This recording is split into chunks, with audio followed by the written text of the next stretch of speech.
In today's video, I'm going to test the battery life of the Insta360 GO Ultra and I'm going to compare it with the Ace Pro 2.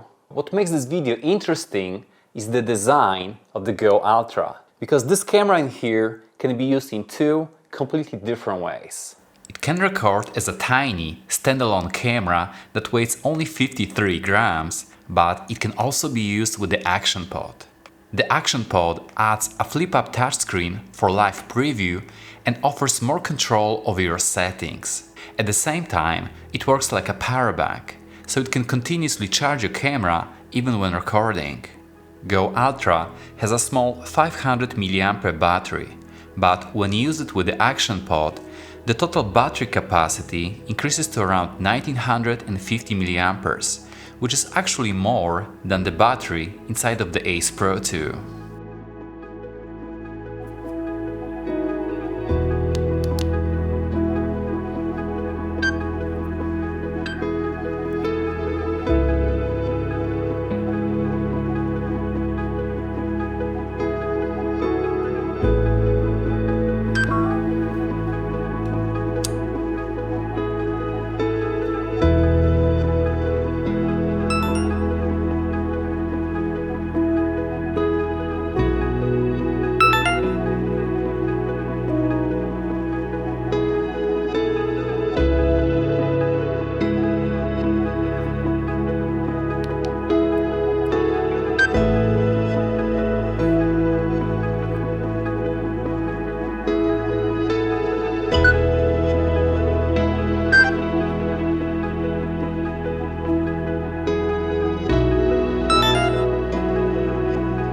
The results are pretty interesting because GO Ultra recorded for like 1 hour 43 minutes, which is slightly better than the Ace Pro 2, using exactly the same settings. You could assume that Ace Pro 2, being a bigger camera, should record for longer, but that's simply not the case here.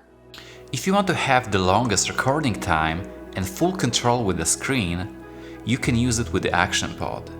But if you want to have a tiny, lightweight camera for your POV shots, you can use it on its own without worrying about scratching the screen. That camera design is pretty interesting, because you can use GO Ultra with the Action Pod or without it. It's up to you how you want to use it.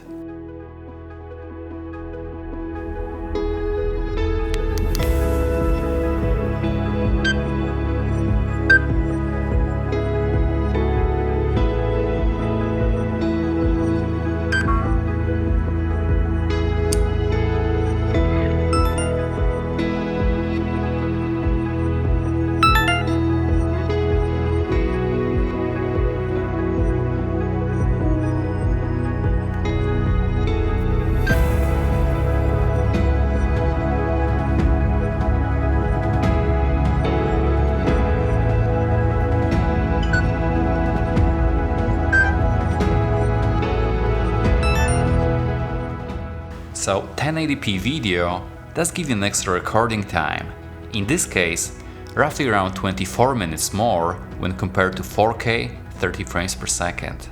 Personally, I don't think that extra runtime is worth sacrificing the image quality, at least in my opinion. I record my videos for YouTube and I want to have the best video quality possible. So in my case, I'm going to stick to 4K resolution. Yet, if you only upload your videos to your social media and you don't really care about having the best possible image quality, then 1080p still makes sense. As a standalone camera, GO Ultra recorded for about 41 minutes in 1080p. Considering the size and the weight of this camera, that's actually more than enough for most POV shots. If you want to have even more battery life than that, then there's this special setting that's called Endurance Mode, and both cameras support it. So what exactly is it? Endurance Mode is designed specifically to extend the battery life, but when you enable it, the camera limits itself to only the essential functions.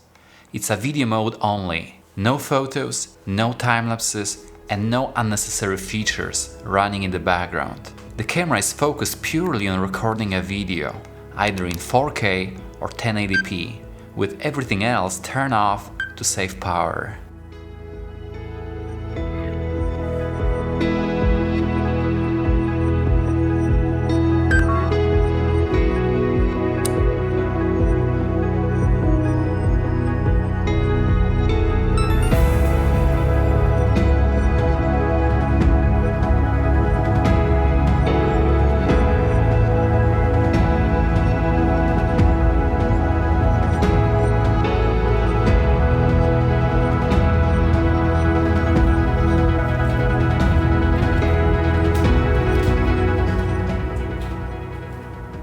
So after doing all of these tests, one thing is very clear, that the battery of the Go Ultra is not a compromise, and I'm pretty impressed with the results. So the choice isn't really about the battery life, whether you should go with Ace Pro 2 or Go Ultra, but it's more about how you want to use your camera. Ace Pro 2 is like a traditional action camera. It's bigger and much heavier than Go Ultra, but the biggest difference is that it has a removable battery, so you can have 2 or even more extra batteries with you, quickly change it and continue shooting, even for a whole day. But if you want to have more flexibility, a compact travel camera with a screen one moment and then a tiny action camera next, then Go Ultra is the way to go. It supports fast charging and it takes around 12 minutes to charge it up to 80%. But once the battery of the action pod is dead, you can't just change the battery in it, because it's non-removable. Thank you so much for watching and see you in the next one. Bye.